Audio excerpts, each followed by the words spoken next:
Ano ang gagawin mo kung mawala sa'yo ang pinakamahalagang bagay o pinakamahalagang tao sa buhay mo? Hindi yung nawala na alam mo kung saan nagpunta, kundi yung nawala nang hindi mo na mahanap pa at hindi mo alam kung magkikita pa ba kayo o hindi na. Hello everyone! Welcome back dito sa ating channel. Magandang araw sa inyong lahat. Hello po, kumusta kayo? I hope na nasa mabuti kayong kalagayan, you're thriving, at syempre healthy, di ba? Syempre dahil bagong araw, bagong kwento na naman ang pagsasaluhan natin for today's video. Pero bago ang lahat ng yan, buksan nyo na ang inyong mga Facebook at hanapin nyo na ang Facebook page ng Shop in Style. Ayan, ang may-ari niya na yung ating kaibigan na si Ma'am Rose Puno Perez. Maraming salamat at syempre ako na po ang nagsasabi sa inyo, pa-subscribe, pa-follow ng kanilang page at abang-abangan nyo na rin dahil nagda-live po si Ma'am Rose dyan araw-araw. Baka may magustuhan kayo pang regalo sa inyo o sa mga mahal ninyo sa buhay. Huwag na natin tong patagalin. Ito na po ang ating tampok na kwento for today dito lamang sa Dear Mama Mia.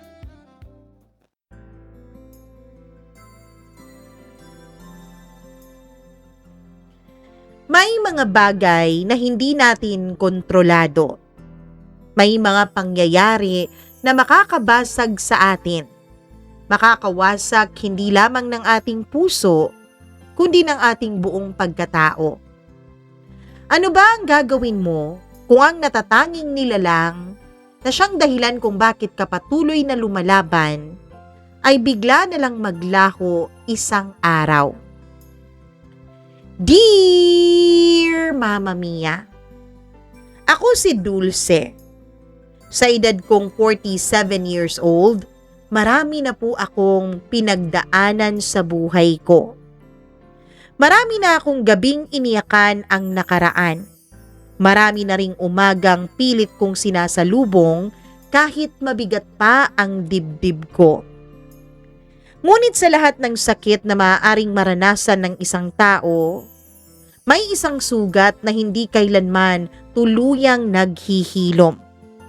Ito ay ang mawalan ka ng anak. Hindi dahil namatay siya, kundi dahil hindi mo alam kung buhay pa ba siya. Hindi mo alam kung saan siya natutulog. Hindi mo alam kung nakakakain pa ba siya. Hindi mo alam kung umiiyak ba siya gabi-gabi habang hinahanap ka. At higit sa lahat, hindi mo alam kung mapapatawad ka pa niya. Sa tuwing sumasapit ang gabi at mag-isa akong nakahiga sa kama, iisa lamang ang muka na paulit-ulit na bumabalik sa alaala ko. Ang anak kong si Jenny. Ang batang minsang nangakong hindi ako iiwan. Ang batang hindi ko na malayang ako pala ang unang nang iwan sa kanya. 25 years old lamang ako, Mama Mia, nang mabaliktad ang mundo ko. Batang-bata pa ako noon. Masyado pang bata para maging biyuda. Masyado pang bata para magpalaki ng anak ng mag-isa. At higit sa lahat, masyado pang bata para maintindihan kung gaano kabigat ang mga desisyong ginawa ko. Ang asawa kong si Mark ay isang simpleng mangingisda lamang noon sa aming probinsya. Hindi kami mayaman, hindi rin kami nakakaangat, ngunit masaya kami. Masaya dahil magkasama kami. Masaya dahil may bubong kaming natutulugan. Masaya dahil meron kaming anak, si Jenny. Ang pinakamagandang regalong ipinagkaloob sa amin ng Diyos. Noong maliit pa siya, para siyang munting anino na laging nakasunod sa akin kahit saan pa man ako magpunta. Kapag naglalaba ako, nasa tabi ko siya. Kapag nagluluto ako, nasa tabi ko pa rin siya. Kapag umiiyak siya, ako ang hinahanap niya. Kapag natatakot siya, ako ang niyayakap niya. At sa bawat pagkakataong tinitignan ko siya noon, pakiramdam ko, Mama Mia, kahit wala kaming masyadong pera, ay sapat na. Kahit mahirap, kahit kapos, kahit walang kasiguraduhan ng kinabukasan. Dahil meron akong pamilya, pakiramdam ko ayos na ako. Ngunit isang gabi, bagyo noon, at dun nagbago ang lahat. Malakas na malakas ang ulan noon, Mama Mia, hindi yung normal na malakas sa probinsya namin. Lubhang napakalakas talaga dahil isa sa mga tinamaan ng bagyo ay ang aming probinsya. Parang may galit yung langit. Hindi mapakali si Mark. Paulit-ulit siyang lumalabas para tignan ng bangkang nakatali sa may dalampasigan. "Huwag ka nang lumabas," sabi ko sa kanya noon. "Masyado nang maulan baka mapano ka pa." Ngumiti lamang siya sa akin, iyong ngiti na mahal ko. Yung ngiting hanggang ngayon ay hindi ko pa rin makalimutan. "Sandali lang naman, mahal, hindi ako magtatagal." Yun ang huling malinaw na pangungusap na narinig ko mula sa kanya. Dahil nung umalis siya, Mama Mia, hindi na siya nakabalik pa ng bahay ng buhay. Natagpuan na lang siya kinabukasan. Wala nang hininga. Wala nang tibok ang kaniyang pulso at ang kaniyang puso. Wala nang pagkakataon para makapagpaalam. Parang may humugot sa kalahati ng pagkatao ko nung malaman ko ang nangyari sa asawa ko. Parang may bahagi ng kaluluwa ko ang namatay kasabay niya. Habang nakahiga ang kaniyang bangkay sa kabaong, mahigpit akong nakayakap sa anak naming si Jenny. 8 taong gulang pa lamang siya noon. Hindi pa niya lubos na naiintindihan ang konsepto ng kamatayan. Maulit-ulit niya akong tinatanong, "Mama, kailan po ba magigising si Papa?" At sa bawat tanong niya, parang may mga kutsilyong paulit-ulit na tumatagos sa puso ko. Pagkatapos ng libing, nagsimula ang mas mabigat na laban. Kung paano ang mabuhay. Dahil kapag nawalan ka ng mahal sa buhay, Mama Mia, sad to say, hindi naman talaga humihinto ang mundo. Patuloy pa rin ang pagdating ng mga bayarin. Patuloy pa rin ang pagkagutom ng katawan. Patuloy pa rin ang mga pangangailangan. At napagtanto kong hindi sapat ang luha para mabuhay. Kinailangan kong maging matatag, hindi lang para sa sarili ko, kundi lalong-lalo na para sa anak ko. Lumipas ang ilang mga buwan. Unti-unting naubos ang konting naipon namin. Pahirap na ng pahirap ang buhay. Dumating pa sa punto na minsan ay lugaw lamang ang pagkain naming mag-ina. Minsan ay asin at kanin. Minsan naman ay wala talaga. Kaya nang anyayahan ako ng mga magulang ko na bumalik sa Camarines Norte, kung saan ang probinsya ng pamilya ko, ay tinanggap ko yun, Mama Mia. Akala ko noon yun ang tamang desisyon. Akala ko noon ay mas magiging ligtas ang anak ko kasama ang sarili kong pamilya. Ang hindi ko alam, Mama Mia, dun pa pala magsisimula ang pinakamalaking pagkakamali ng buhay ko. Mainit naman ang pagtanggap sa amin ng mga magulang ko nung dumating kami, Mama Mia. Masaya rin ang mga kapatid kong lalaki. 3 silang mas bata sa akin. Mga binata pa sila noon. Palabiro, masayahin. At sa paningin ko, mapagkakatiwalaan. Bakit naman hindi? ipamilya ko sila. Sarili kong dugo. Kaya ni minsan ay hindi sumagi sa isip ko na maaari silang maging dahilan ng pinakamalaking bangungot na daranasin ko. Habang lumilipas ang mga buwan, Mama Mia, kahit nasa puder na ako ng mga magulang ko, ay lalo ko lang nakikita ang hirap ng buhay namin. Tumataas ang mga gastusin. Lumalaki si Jenny. Kailangan niyang mag-aral. Kailangan niya ng pagkain na angkop sa kanyang katawan para siya ay lumaki. Kailangan niya ng konkretong plano para sa kanyang kinabukasan. At isang gabi habang nakaupo ako sa labas ng bahay at pinagmamasdan ng madilim na kalangitan, gumawa ako ng desisyong babago sa lahat. Mangingibang bansa ako. Mama, sabi ni Lola, aalis ka raw? Nakaupo siya noon sa kandungan ko habang umiihip ang malamig na hangin. Oo anak. Bakit? Para magkaroon tayo ng magandang buhay. Tahimik siyang yumakap sa akin. Napakaliit ng mga braso niya. Ngunit sapat yun para durugin ang puso ko. Ayoko po, Mama. Napaluha ako. Ako rin naman, ayaw ko rin. Ngunit akala ko noon ito ang kailangan naming gawin.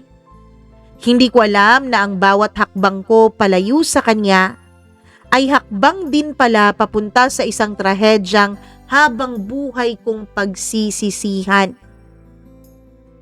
At sa gabing yun, habang mahimbing siyang natutulog sa tabi ko, hindi ko alam na darating ang panahon na hahanapin ko ang mukha niyang yun sa loob ng napakaraming taon.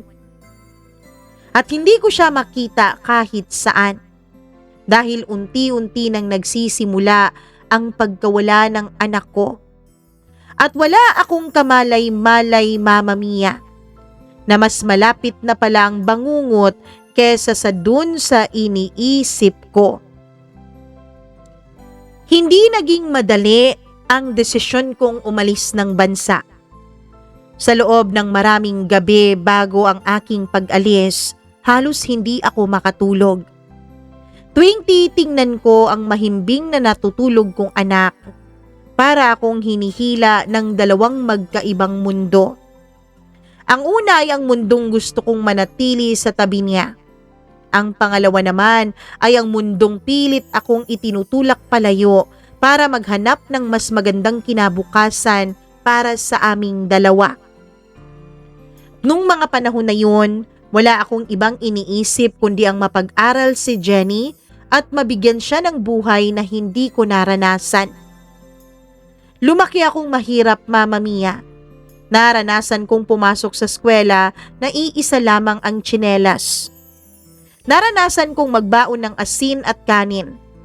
Naranasan kong mapahiya dahil wala kaming pambili ng proyekto at kahit nga kwaderno. Ayokong maranasan yun ng anak ko. Kaya kahit halos madurog ang puso ko, tinanggap ko ang oportunidad na makapagtrabaho sa malayo. Ang araw ng aking pag-alis ay hindi ko makakalimutan ang mukha ni Jenny. Mahigpit siyang nakayakap at nakakapit sa saya ng palda ko. Namumugto na ang kanyang mga mata sa kakaiyak. Ayaw niya akong pakawalan.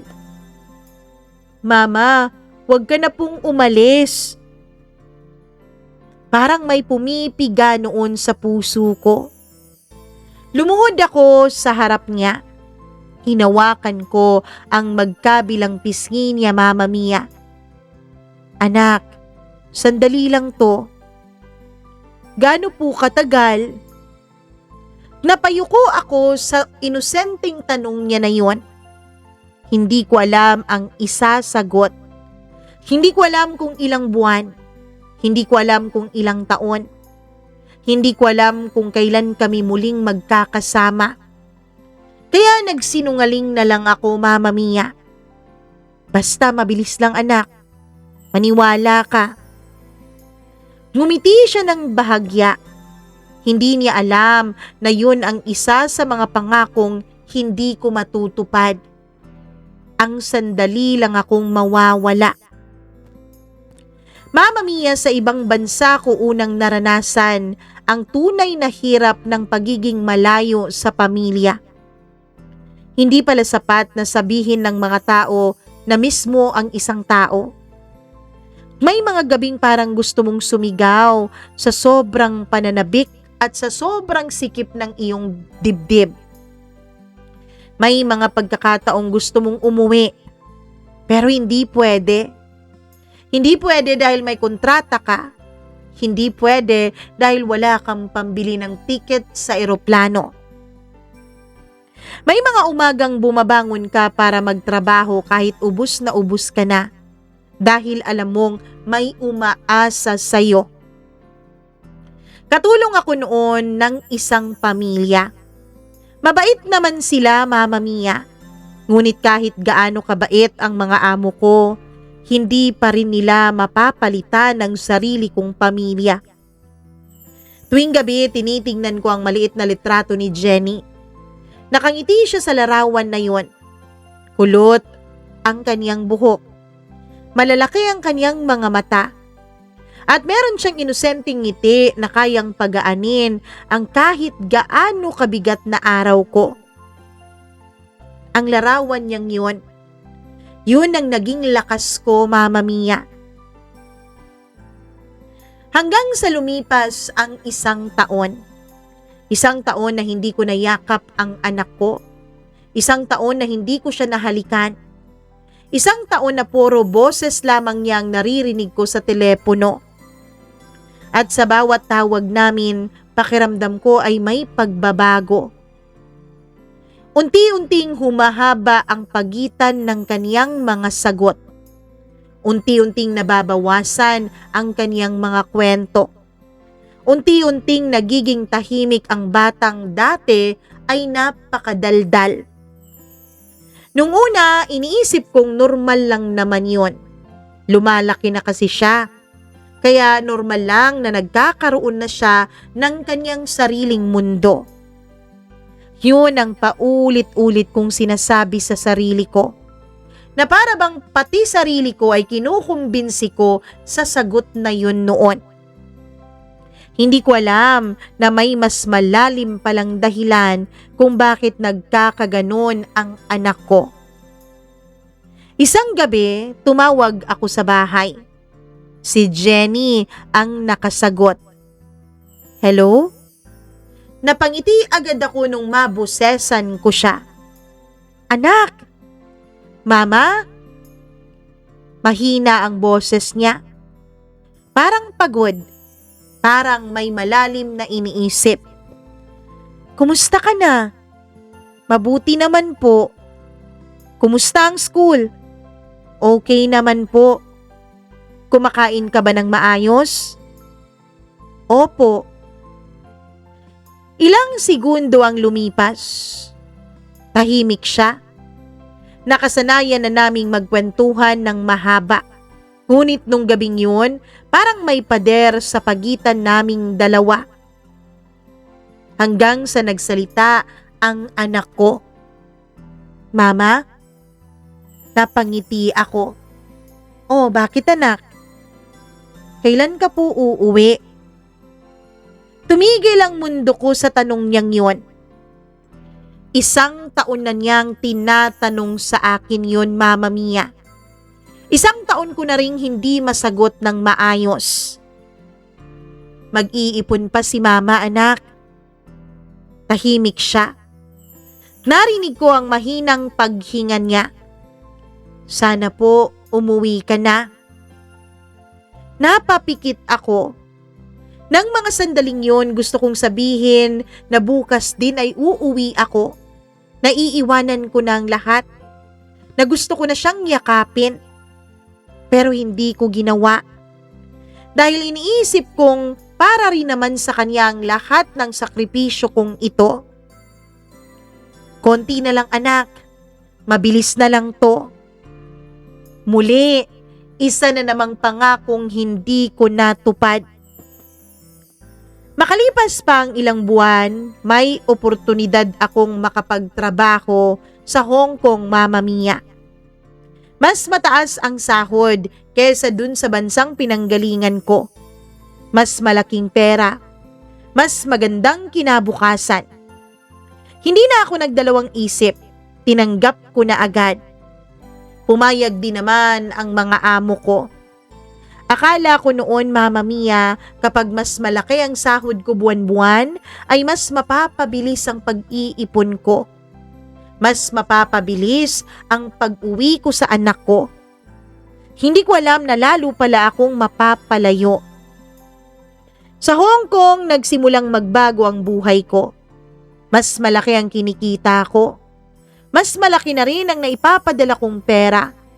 Nakapagpagawa na kami ng bahay. Nakakapagpaaral ako ng mga kapatid ko. Nabibili ko lahat ng pangangailangan ng anak kong si Jenny. Tuwing birthday niya, nagpapadala ako ng regalo. Tuwing Pasko, nagpapadala ako ng pera. Tuwing may kailangan siya sa school, agad kong pinapadala. Pakiramdam ko noon ay ginagawa ko ang lahat bilang isang magulang, bilang isang ina. Hindi ko alam na may isang bagay akong hindi na ibibigay sa anak ko. Yun ay ang sarili kong presensya. At yung bagay pala na yun, Mama Mia, yun pala ang pinakakailangan ng anak ko. Habang lumalaki si Jenny, lalo akong nagiging abala. Minsan ay ilang linggo akong hindi nakakatawag. Minsan ay nauuwi. Sa mga text messages lamang ang aming komunikasyon. Minsan ay pera na lamang ang naipapadala ko bilang kapalit ng oras ko. At sa paglipas ng panahon, nasanay akong isipin na sapat na yon. Na nagawa ko na ang lahat. Na naibigay ko na ang lahat ng pwedeng maibigay ng isang ina. Hanggang sa isang araw, isang tawag ang nagpabago sa lahat. Tanghali noon sa Hong Kong, katatapos ko lamang maglinis ng sala ng amo ko. Tumunog ang dikipad ko pa noong cellphone na yung mga malalaki pa. Pilipinas ang numero na tumatawag. Agad kong sinagot. Hello? Narinig ko ang boses ng hipag ko. At kakaiba agad ang pakiramdam ko, Mama Mia. Parang may malamig na hangin na biglang umihip sa buong katawan ko. Ate? Oh, bakit? Tahimik siya. Naririnig ko ang mabigat niyang paghinga. Tanda na may mabigat siyang sasabihin sa akin. Ate, huwag ka sanang mabibigla, ha? Biglang bumilis ang tibok ng puso ko. Bakit? Anong nangyari? Hindi siya agad sumagot at lalo akong kinabahan. Ate, napaupo ako, Mama Mia. Pakiramdam ko kasi ay biglang nanghina ang mga tuhod ko. Nasaan si Jenny? Agad kong tanong. Tahimik. Masyado siyang tahimik na halos hindi na siya humihinga sa kabilang linya. Hanggang sa sinabi niya ang mga salitang sumira sa buong mundo ko. 1 linggo nang nawawala si Jenny, ate. Parang tumigil ang lahat, Mama Mia. Ang hangin, ang oras, ang tibok ng puso ko. Lahat. At sa loob ng ilang segundo, wala akong marinig kundi ang sarili kong paghinga. Hindi ako makapaniwala. Hindi ko matanggap. Hindi ko maintindihan. Paanong mawawala ang anak ko? Nasaan siya? At 1 linggo na pala siyang nawawala, bakit ngayon lang nila sinabi sa akin? At higit sa lahat, may nangyari ba sa kanya? Sa unang pagkakataon sa loob ng maraming taon, naramdaman ko ang isang takot na hindi ko kayang ilarawan. Takot ng isang inang hindi alam kung buhay pa ba ang kaniyang anak. At yun pa lamang ang simula ng lahat. Dahil hindi ko alam na mas malala pa pala ang katotohanang naghihintay sa akin, Mama Mia. Hindi ko na matandaan kung paano ako nakababa ng hagdan sa tinitirhan kong bahay sa Hong Kong matapos kong marinig ang nakakagimbal na balita. Ang huling malinaw na alaala ko ay ang boses ng hipag ko sa kabilang linya. 1 linggo nang nawawala si Jenny. Pagkatapos noon parang naging blur na ang lahat sa akin.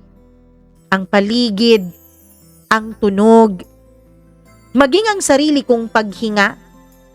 Parang may humigop ng lahat ng lakas ko sa isang iglap. Dulce? Hey, Dulce! Yun ang boses ng amo ko. Nasa harap ko na pala siya. Nanginginig noon ang kamay ko habang hawak ang cellphone. Hindi ko alam kung ilang ulit niya akong tinatawag bago ko pa siya marinig. I need to go home, ma'am. I need to go home to my daughter.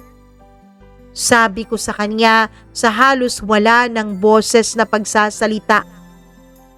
Hindi ko na hinintay ang sagot niya. Hindi ko na iniisip ang kontrata ko. Hindi ko na iniisip ang trabahong maiiwan ko. Isang bagay lang ang umiikot noon sa buong kaisipan ko. Ang anak kong si Jenny. Nagtanong ang amo ko kung bakit. Sinabi ko sa kanyang nangyari at naintindihan naman niya agad, Mama Mia. Ang biyahe ko pabalik ng Pilipinas ay ang pinakamahabang biyahe sa tanang buhay ko. Hindi dahil sa oras. Kasi sa totoo lang, hindi naman masyadong mahaba ang Hong Kong to Pilipinas, Mama Mia. Kundi dahil sa bawat minuto, pakiramdam ko mas lumalayo ako sa katotohanan. Paulit-ulit kong tinatawagan ang pamilya ko. Paulit-ulit akong nagtatanong. Nasaan na si Jenny? May nakakita na ba sa kanya? Sino ba ang huling nakakita sa kanya? Pero sa bawat tanong ko, iisa lang ang sagot nila. Hindi namin alam. At sa bawat salitang yon, pakiramdam ko ay may piraso ng puso ko ang natatanggal.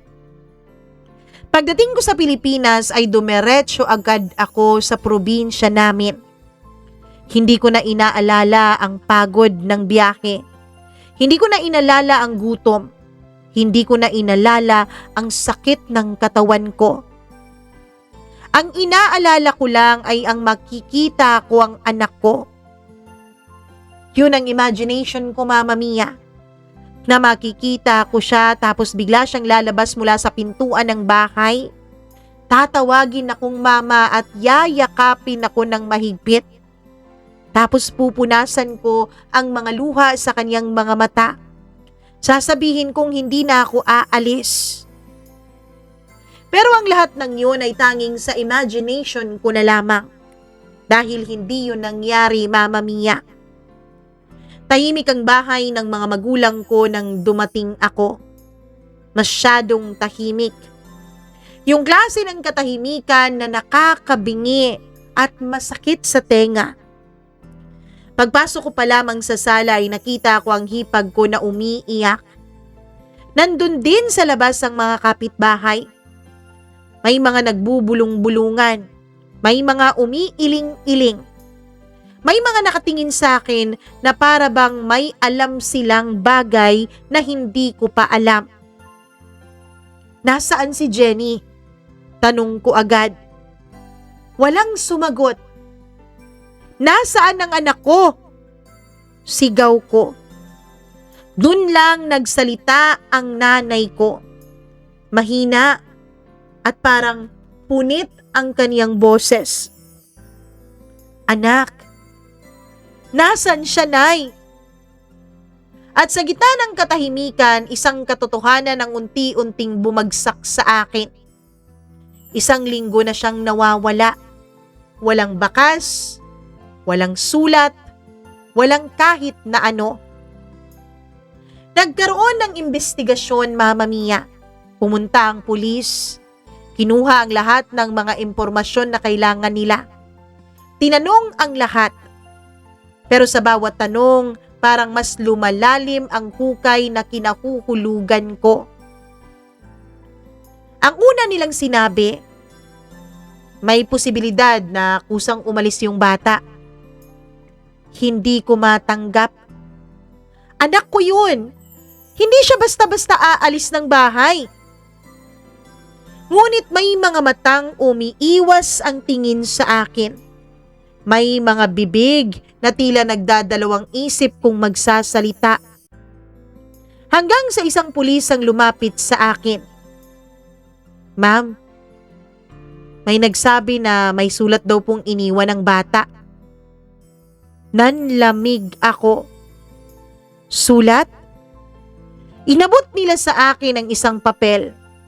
Pamilyar ang sulat kamay na yun, kahit na mas pulido ito kesa sa huling natatandaan ko. At sa oras na mabasa ko yung sulat ay parang may bumagsak na pader sa loob ko.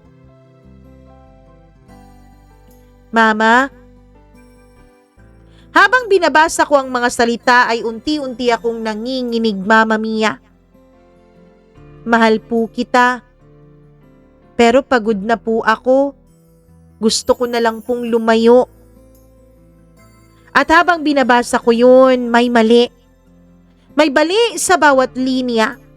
May mabigat na tila ba may tinatagong takot at sakit ang anak ko. At may mga salitang hindi dapat naroon sa isang batang wala pang kamuwang-muwang sa mundo. Huwag niyo na po akong hanapin.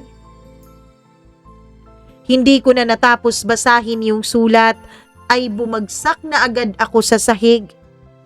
Hindi yan totoo. Hindi yan si Jenny ko. Paulit-ulit kong sabi. Ngunit may isang bagay na mas masakit kaysa sa pagkawala.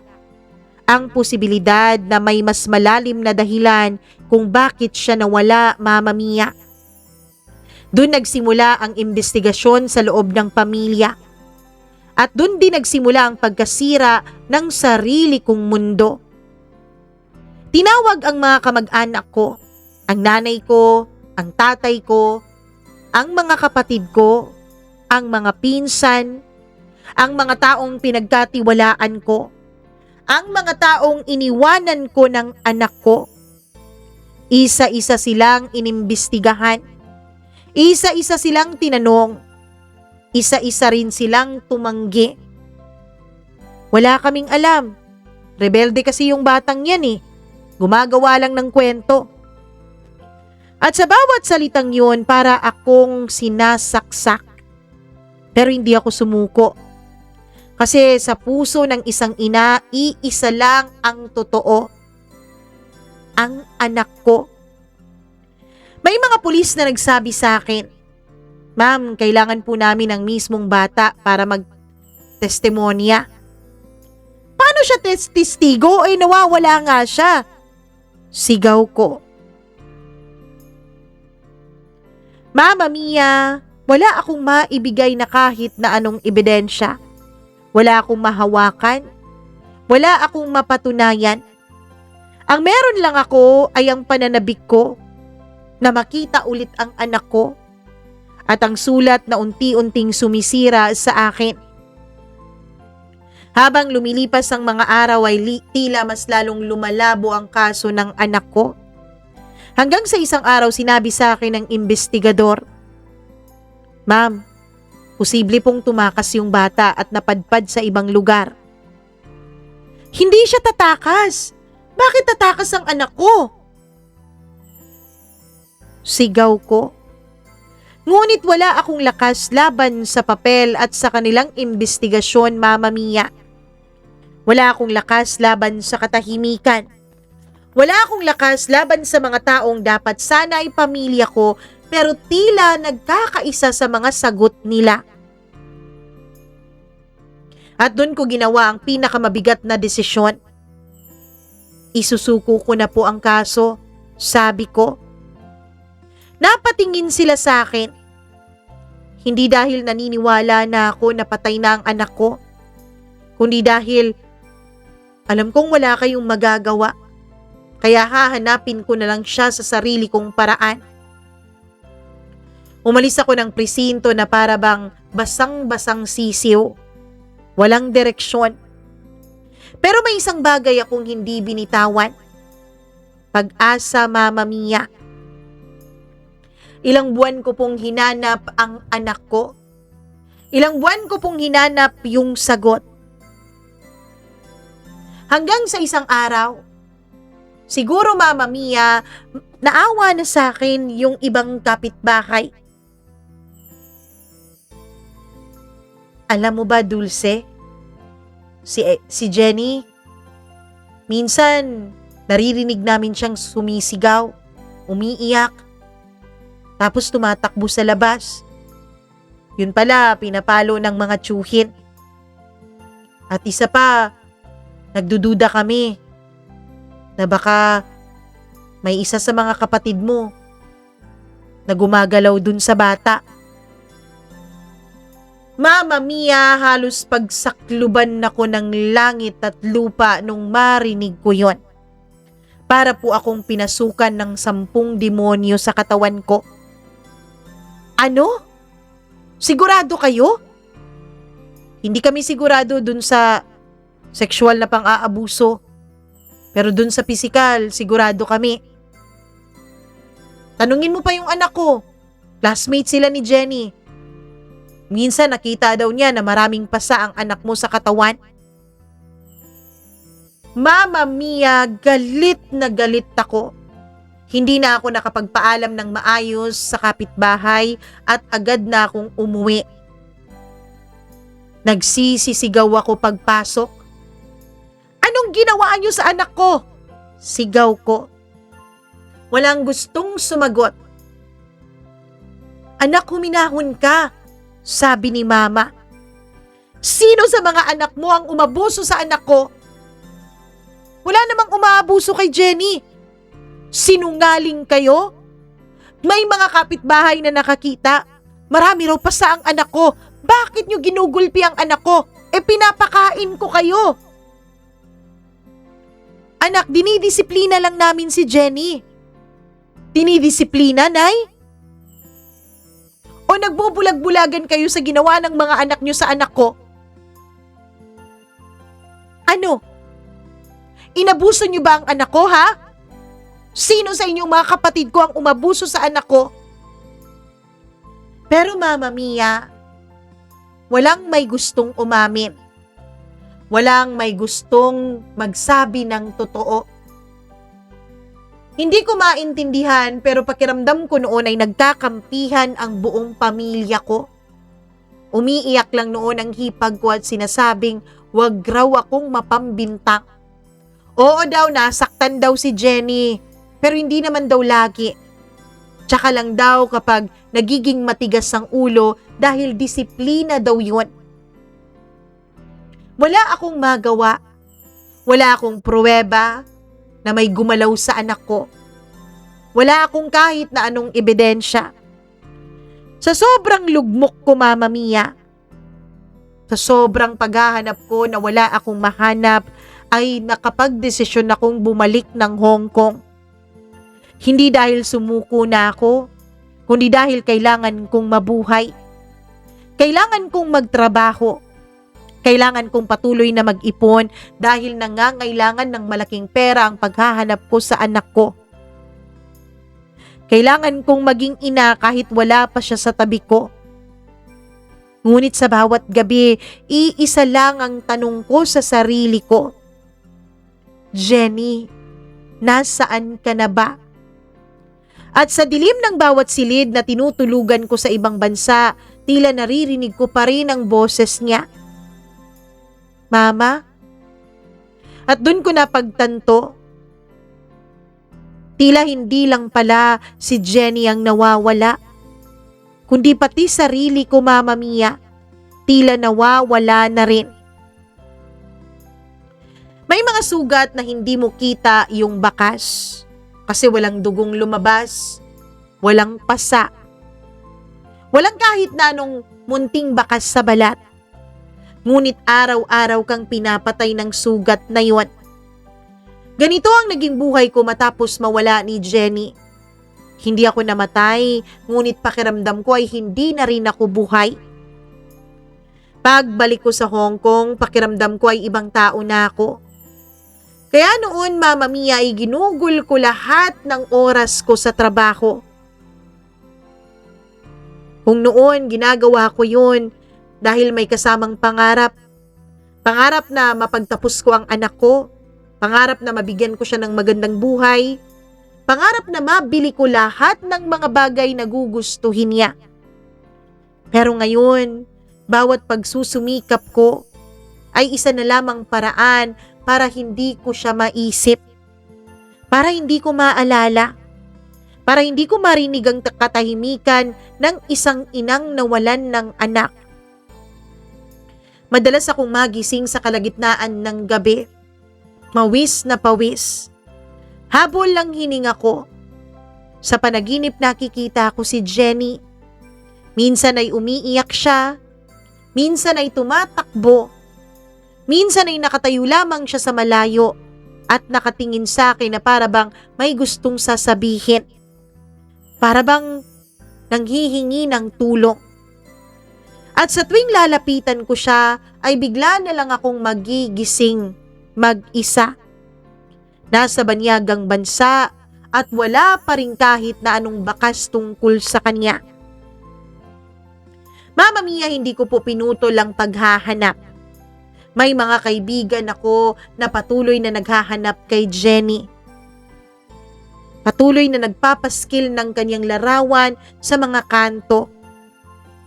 May mga pagkakataon pa, Mama Mia, na kapag may nakilala akong Pinoy, kinukwento ko, binibigay ko ang litrato. Lalo pa kapag pauwi na ng Pilipinas. Nagbabakasakali ako na baka isa sa mga kamag-anak nila o baka isa sa kanilang makakita sa anak ko. May mga pagkakataong nagpapatulong ako sa mga kakilala ko. Lumipas ang 1 taon. Naging 2 taon. Naging 3 taon. Hanggang umabot na sa 5. Unti-unting nasanay ang mga tao sa paligid ko. Hindi na nila tinatanong ang tungkol kay Jenny. Ni hindi na nila binabanggit ang pangalan niya. Parang para sa kanila, isa na lamang siyang alaala. Ngunit para sa akin, hindi. Hindi kailanman. Sa puso ng isang ina, hindi mawawala ang kanyang anak. Kahit pa mawala ang buong mundo. Habang tumatagal ay mas lalong lumalalim ang sugat ko. Hindi na ako umuuwi sa amin sa probinsya. Hindi ko na kinakausap kahit na sino sa mga kapatid ko o sa pamilya ko. Pati nga mga magulang ko, Mama Mia, kapag tumatawag ay halos hindi ko na sinasagot. Sa tuwing maririnig ko kasi ang kanilang mga boses, bumabalik ang galit. Bumabalik ang mga tanong. Mga tanong na hanggang ngayon ay wala pa ring sagot. Bakit hindi nila prinotektahan ng anak ko? Bakit sila pa mismo ang dahilan ng naging paghihirap niya? Bakit hindi nila ako sinabihan agad? Minsan habang nakatingin ako sa dagat sa Hong Kong ay napapaisip ako. Paano kung umuwi ako noon? Nung hindi pa siya nawala? Paano kung pinili kong maging mahirap pero kasama ko siya? Paano kung hindi ako ng ibang bansa? Paano kung hindi ko hinabol ang pera, ang mga pangarap para sa kanya? Paano kung mas pinili ko ang mga yakap kesa sa mga remittance na binibigay ko? Marahil ay iba ang naging buhay namin. Marahil ay hindi siya nawawala. Marahil. Ngunit wala nang saysay ang mga marahil ko, Mama Mia. Kahit anong gawin ko, hindi ko na mababago pang nakaraan. Mama Mia, sa ika-7 taon ng pagkawala ni Jenny ay halos mawalan na talaga ako ng pag-asa. Hindi dahil gusto ko nang sumuko, kundi dahil unti-unti ko nang tinatanggap ang posibilidad na baka hindi ko na talaga siya makita pang muli. At yun ang pinakamasakit. Hindi ang pagkawala, kundi ang hindi mo alam kung may aasahan ka pa ba. Ngunit may kakaibang paraan ng Diyos para buhayin ang isang pusong halos sumuko na at mawalan na ng pag-asa. Dumating iyon sa katauhan ng isang lalaking hindi ko inaasahan. Nakilala ko si Dan sa isang online group ng mga OFWs, Mama Mia. Nung una, simpleng kamustahan lamang. Hanggang sa naging magkaibigan kami. Hanggang sa naging magaan ang loob namin sa isa't isa. Si Dan ay nagtatrabaho sa New Zealand. Isa rin siyang Pilipino. Mabait, tahimik, mapagkumbaba. At higit sa lahat, hindi siya nanghuhusga ng tao. Hindi niya ako kailanman tinanong kung bakit hindi ko nalaman ang nangyayari sa anak ko noon. Kung bakit hindi ko siya nailigtas. Hindi niya ako sinisi. Hindi niya ako pinilit kalimutan ng nakaraan. Sa halip, pinakinggan niya ang bawat luha ko, bawat kwento ko, bawat sugat na paulit-ulit na bumabalik at hindi naghihilom. 3 taon kaming magkaibigan bago naging kami ni Dan. At sa loob ng 3 taon na yun, hindi niya kailanman sinubukang palitan si Jenny sa puso ko. Sa halip ay tinulungan niya akong tanggapin na maaari pa ring magkaroon ng liwanag kahit napakaraming kadiliman na ang aking naranasan. Mahahanap mo rin siya. Kapag nakatadhana na magtagpo ulit kayong dalawa, mangyayari yun. Yan ang lagi niyang sinasabi. Kahit minsan ako mismo ay hindi na naniniwala doon. Magsapit ko ng 40 gulang, Mama Mia. Nagdesisyon akong umuwi na sa Pilipinas. Pagod na akong mabuhay sa ibang bansa. Pagod na akong matulog ng mag-isa. Pagod na akong magtrabaho habang pasan-pasan ko pa rin ang nakaraan. At sa unang pagkakataon matapos ang maraming taon ay pinili kong mabuhay muli. Nagpakasal kami ni Danny. Simple lang, tahimik. Malayo sa ingay ng mga taong maraming sinasabi. At sa unang pagkakataon matapos mawala si Jenny, muli akong nakaramdam ng konting saya. Ngunit kahit masaya ako, may bahagi ng puso ko na nananatiling walang laman. May isang upuang bakante sa bawat handaan. May isang pangalang hindi nawawala sa bawat panalangin ko. Si Jenny. Makalipas ang 1 taon ng pagsasama namin ni Dan ay nabiyayaan kami ng isang anak na babae. Nung una natakot akong mahalin siya.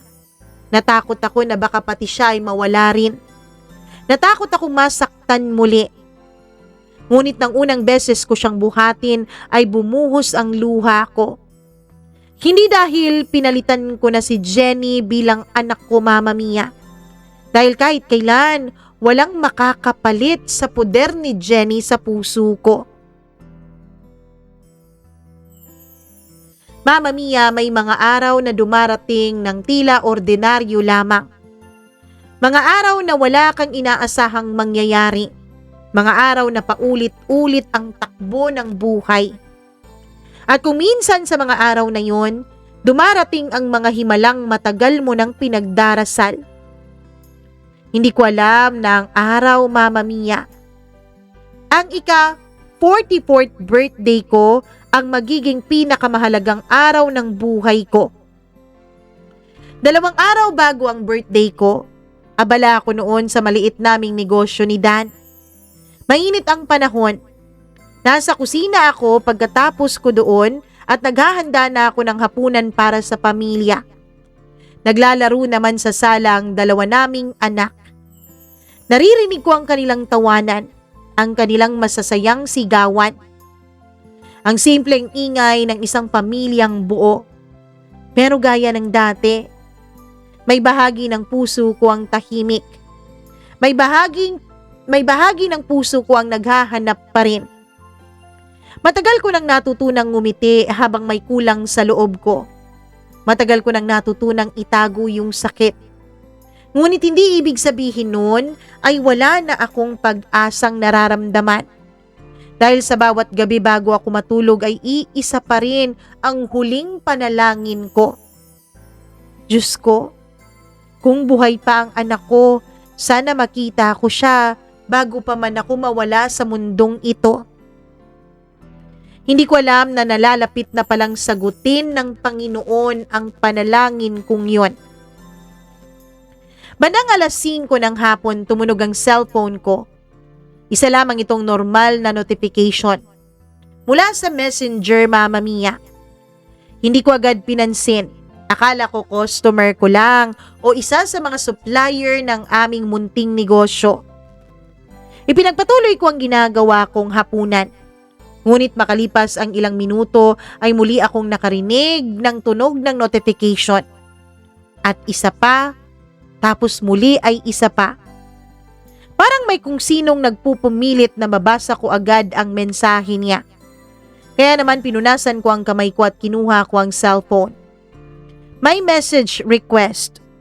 Hindi ko kilala ang pangalan. Isang babae ang nasa profile picture. Maganda siya. Mahaba ang kanyang buhok. Matingkad ang kanyang ngiti. Katabi niya ang isang bata. At may isang lalaking nakayakap sa kanya sa kabilang gilid. Mukha silang isang masayang pamilya. Hindi ko alam kung bakit, pero may kakaibang kaba agad akong naramdaman. Binuksan ko ang mensahe. Maikli lamang ito. Hello po. Sinagot ko. Hi, sino po sila? Ilang segundo ang lumipas. Wala akong idea na sa mga sandaling yun, unti-unti nang magbabago ang buong buhay ko. Nag-reply siya. Kumusta po kayo? Napakunot ang noo ko, Mama Mia. Hindi ko siya kilala pero parang pamilyar siya. Ngunit, bukod doon, ay parang kilala niya ako. Mabuti naman ako. Sino po kayo? Hindi agad siya sumagot. Tumagal ng halos 1 minuto ngunit para sa akin ay parang 1 oras. Pagkatapos ay dumating ang mensahe. At yun ang mensaheng nagpahinto sa buong mundo ko, Mama Mia. Mama, parang tumigil ang mundo ko. Paulit-ulit kong binasa o binabasa ang salita. Mama. Isang salita ngunit sapat para gibain ang ilang taon kong paghihintay, Mama Mia. Nanlamig ang mga kamay ko. Nanginig ang buong katawan ko. Hindi ako makahinga. Hindi ako makapaniwala. Hindi ako makapag-isip. Parang may bagyong dumaan sa dibdib ko. Agad akong nag-type. Mali-mali pa nga ang mga letra dahil sa sobrang panginginig ng mga kamay ko. Jenny, ikaw ba yan? Hindi siya agad sumagot. At ang ilang segundo ng paghihintay na yon ay ang pinakamahabang segundo ng buhay ko. Pagkatapos ay lumitaw ang kanyang reply. Opo, Mama. Ako ito. At tuluyan na akong napaiyak. Hindi ko maalala kung paano ako napaupo sa sahig. Hindi ko maalala kung paano ako napasigaw. Ang natatandaan ko lamang ay ang walang tigil na pag-agos ng luha ng mga mata ko. Narinig ako ni Dan at agad siyang nag-alala at lumapit. Anong nangyari? Hindi ako makapagsalita. Inabot ko lamang ang cellphone. Binasa niya ang mensahe at nakita ko ang pagbabago sa kanyang mukha. Nagulat, natulala, tapos ay napangiti. Hindi niya ako niyakap agad. Hinayaan niya akong umiyak dahil alam niyang ang mga luhang iyon ay ilang taon ko nang naipon. Ilang taon akong naghintay, ilang taon akong nanalangin at ilang taon akong umasa. Magdamag kaming nag-usap ng anak ko. Hindi ko na namalayan ang oras. Hindi ko na namalayan ang pagod. Hindi ko na namalayan ang paligid. Para akong isang inang muling binigyan ng pagkakataong makahinga. Nasaan ka? Okay ka lang ba? Masaya ka ba? Mukhang may pamilya ka na. Anak, patawarin mo ko ha? Isa-isang lumabas ang mga tanong na matagal ko nang kinikimkim. At sa bawat sagot niya ay mas lalo akong umiyak. Sinabi niyang buhay siya, ligtas siya, may pamilya siya, may asawa at isang anak. At sa unang pagkakataon matapos ang maraming taon ay nakaramdam ako ng kapayapaan. Hindi dahil alam ko na ang buong kwento, kundi dahil alam kong buhay siya at ligtas. Yun lang ang kailangan ko. Yun lang ang pinagdarasal ko sa loob ng napakaraming taon. Ngunit may isang tanong na hindi ko maiwasang itanong. Anak, bakit ngayon ka lang nagpakita? Matagal bago siya sumagot at nang sumagot siya ay ramdam ko ang sakit ng bawat salita. Hindi pa po ako handa noon. Parang humigpit ang dibdib ko, Mama Mia. Doon niya sinabi sa akin ang lahat. Totoo ang sinabi sa akin ng kapitbahay namin noon. Totoong inabuso siya. Pinapalo kapag hindi sumusunod. Sinasaktan kapag sumasagot. At Mama Mia, ang pinakamasakit. Totoo pala na inabuso siya ng bunso kong kapatid. Yung asawa ng hipag ko na tumawag sa akin na nawawala si Jenny noon. Ang sabi niya, Mama Mia, parang nagbibisyo daw noon ang tito niya. At kapag daw umuwi itong lasing, ay tsaka siya pinupuntahan sa kwarto. Galit na galit ako noon. Gusto kong puntahan ang kinaroroonan ng kapatid ko. Gusto ko siyang murahin. Gusto ko siyang patayin. Mama, wag na po. Ayos naman na po ako. Naka-move on na po ako sa mga nangyari. Ang gusto ko na lang pong mangyari, Mama, ay ang makita kayo. Napahawak ako sa bibig ko. Parang sasabog ang puso ko, Mama Mia. Ako rin. Gustong-gusto ko siyang makita. Gustong-gusto ko siyang mayakap. Gusto kong maramdaman na totoo siya. Na hindi lamang siya larawan, hindi lamang siya mensahe, hindi lamang siya imahinasyon. Nagkasundo kaming magkita sa araw mismo ng birthday ko. Dumating siya sa bahay namin kasama ang kanyang pamilya. Pagkatapos naming mag-usap ay hindi na ako natulog. Buong gabi akong nakatitig sa kisame. Hindi dahil sa lungkot, kundi dahil sa sobrang pananabik. Sa wakas, pagkatapos ng napakaraming taon, pagkatapos ng hindi ko na mabilang na mga luha, pagkatapos ng hindi ko na mabilang na mga panalangin, ay nakita ko na ulit ang anak ko. Ngunit hindi ko alam, Mama Mia, hindi ko alam na mas matindi pala ang emosyon sa mga sumunod na nangyari. Mama Mia, pagkatapos ng pinakamasayang birthday ko, ay dun natulog sa bahay namin si Jenny at ang pamilya niya. Kinabukasan ay maagang-maaga akong nagising. Naganda agad ako ng almusal. Ilang taon kong inisip noon na ipaghanda ulit ng almusal at ng pagkain ng anak ko. Ngayon sa wakas ay natupad ko na. Habang kumakain kami, Nagkukwentuhan kaming lahat. Masayang masaya.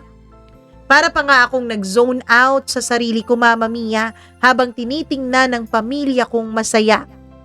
Masaya si Jenny na makilala ang mga nakababata niyang kapatid na halos kaidaran lang din ng anak niya. Masaya din siyang nakilala ang lalaking muling nagpatibok ng puso ko na si Dan. Si Dan din naman ay masaya na nakilala niya si Jenny at ang asawa nito. Pagkatapos mag-umagahan ay nagbanding ang mga bata sa sala. Habang ang asawa ni Jenny at ang asawa ko ay nagbanding din sa labas ng bahay. Naiwan kami ng anak ko na nagliligpit ng mga pinagkainan. Bigla ay lumapit siya sa akin at yumakap. Mama, sorry po ha.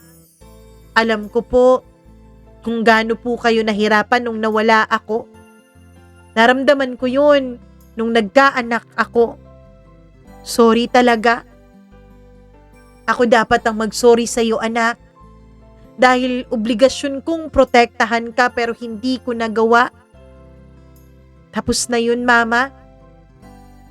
Pero Mama, pwede bang samahan mo ko? Saan, anak?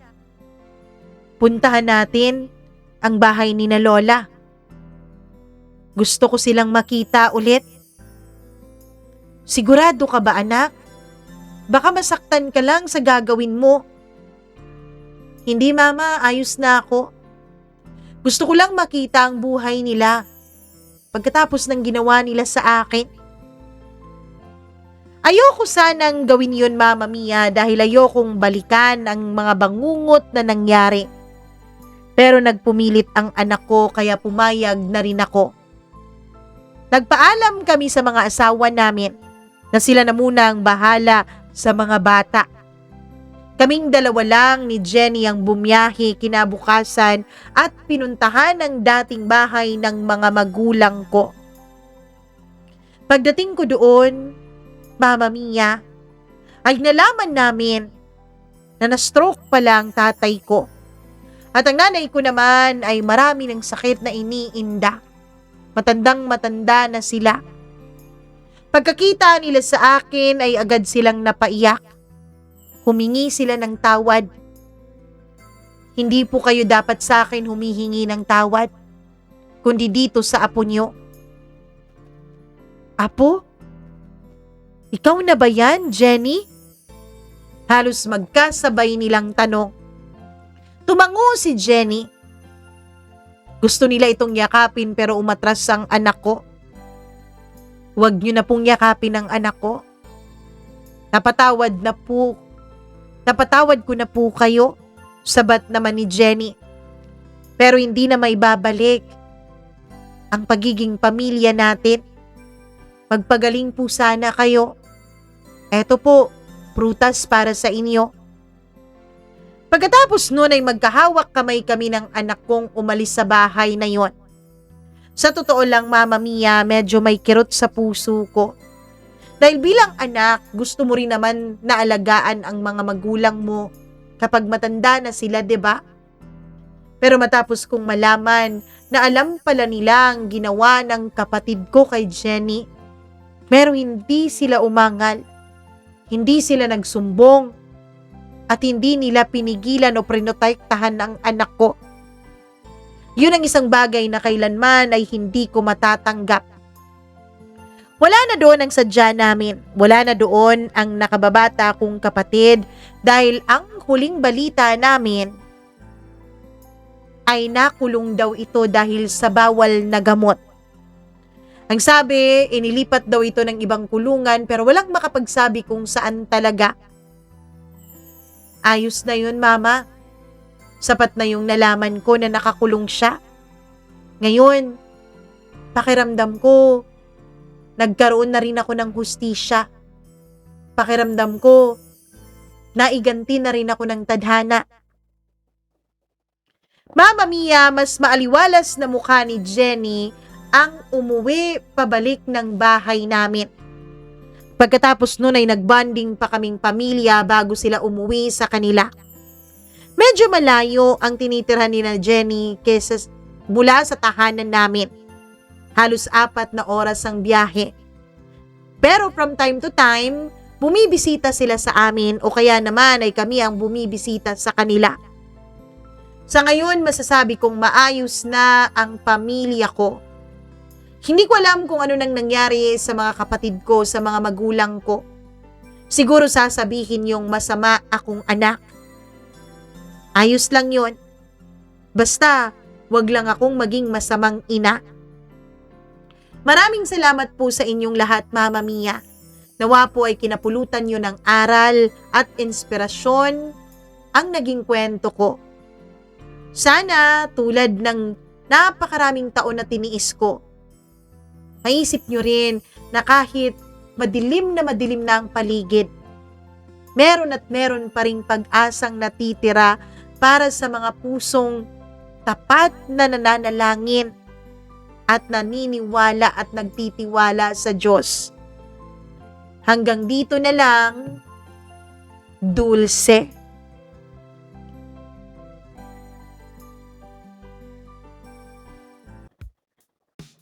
Grabing sakripisyo ni Ate Dulce, Hindi natin masasabi na mali siya nung umalis siya dahil para din naman yun sa kapakanan ng anak niya, 'di ba?